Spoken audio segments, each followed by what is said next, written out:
Kiara, mga kabluming nanay, have life and be healthy. Sa mga bago po dito sa aking vlog, Blooming Nanay Zaenzi, welcome po sa inyo.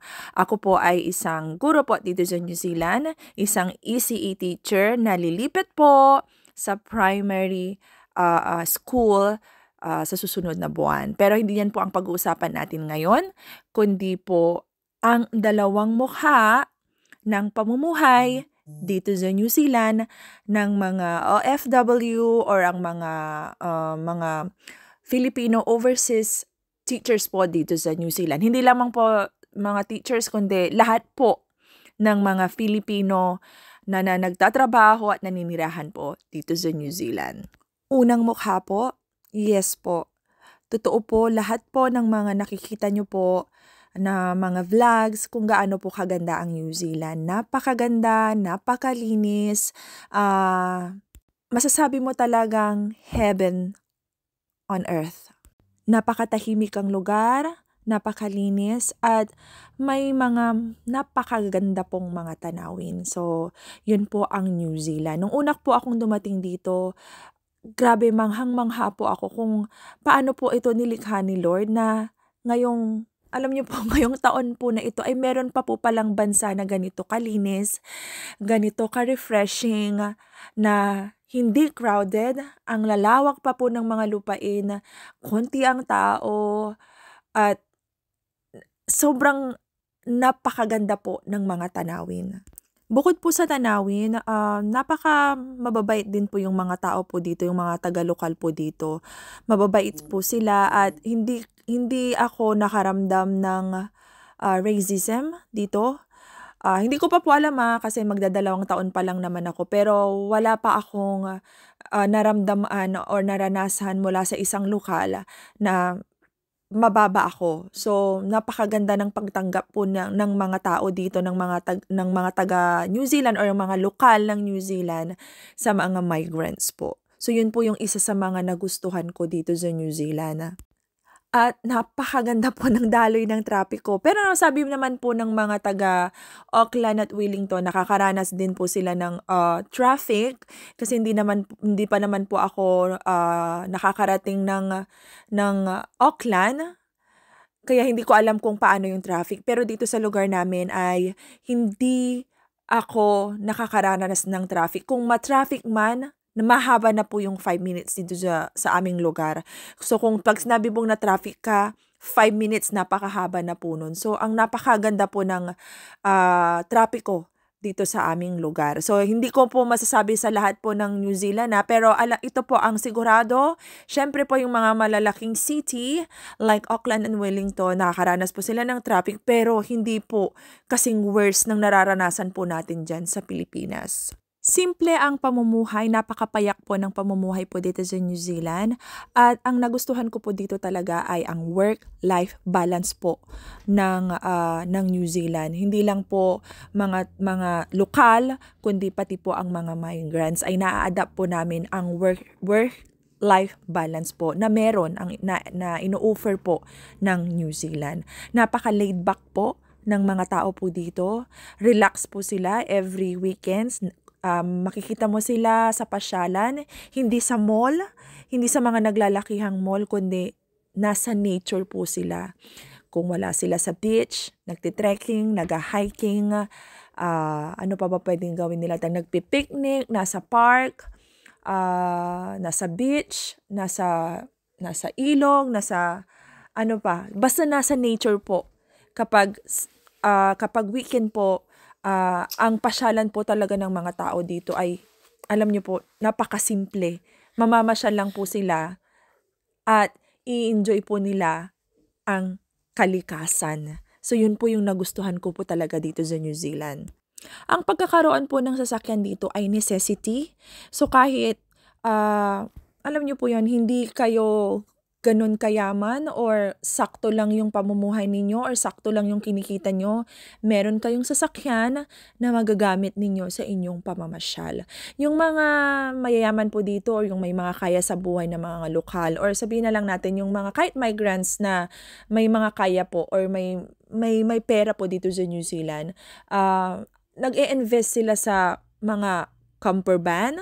Meron din silang yung ginagamit nilang motorboat. Alam niyo po yun kung gaano naman kamahal po yun. Pero yung may mga kaya po, may mga ganun po silang gamit. May camper van sila, may mga motorboat po sila.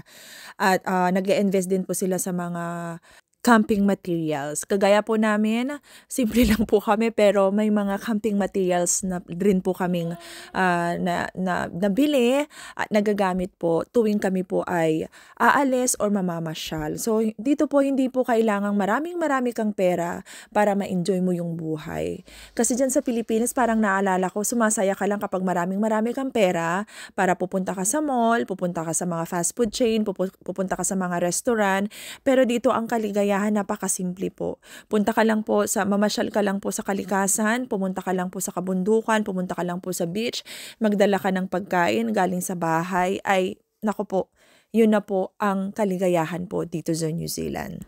At syempre po, ang pinaka-the best po ay ang safety. Kasi po, napakababa po ang crime rate po dito sa New Zealand. So ito po yung pinakagusto ko po, yung safety, kasi hindi lang po ito para sa akin, kundi para sa mga anak ko po. So ito po yung nagustuhan ko. Next na mukha po, yes. Ang paninirahan po dito sa New Zealand ay hindi bed of roses, na kagaya po ng nakikita nyo lagi sa mga binablog po namin, ang saya-saya po namin, namamasyal kami lagi po kaming nasa nature, tapos yung mga ngiti namin ang saya-saya. Pero syempre sa kabila ng tawa, sa kabila po ng yung ngiti ng mga mata namin, ay syempre may kaakibat din po yan na lungkot. Ibang-iba pa rin po ang buhay natin dyan sa Pilipinas. Yes na yes po.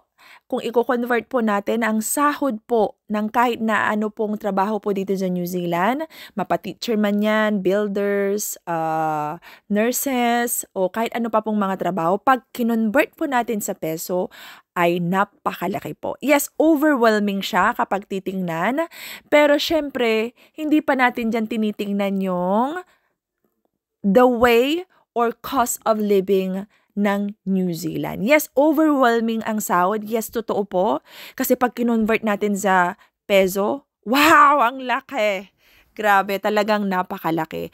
Pero, syempre, ililess pa rin po natin dyan yung cost of living natin dito sa New Zealand. Andito po tayo sa New Zealand. Syempre, wala po tayong sariling bahay. So, ililess po natin ang upa sa bahay or rent sa bahay na yan po ay napakamahal po dito sa New Zealand. Halos 1/4 po ng kikitaan ninyo ay mapupunta na yan sa rent ng bahay at sa kuryente, wifi.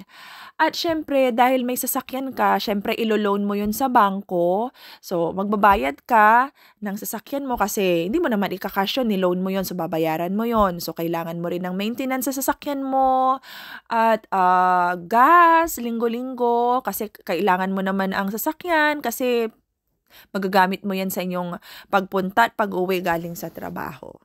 At syempre, kakain ka rin. Kakain ka. Kasi hindi naman pwedeng hindi tayo kakain. At isa po sa, alam niyo po, mahal na mga bilihin po dito ay ang mga pagkain po. Kasi halos ng mga pagkain po dito ay imported, nanggagaling po ng Australia, at alam niyo po, yung iba pa, mayroon pang galing India, Ecuador. So, siguro hindi po, sa akin lang po in my POV, siguro mga 60 or 70% ng pagkain dito ay mga imported. So, kapag imported, ibig sabihin, mahal. To cut it short, napakamahal po talaga ng cost of living po dito na halos po wala nang matitira sa sahod mo.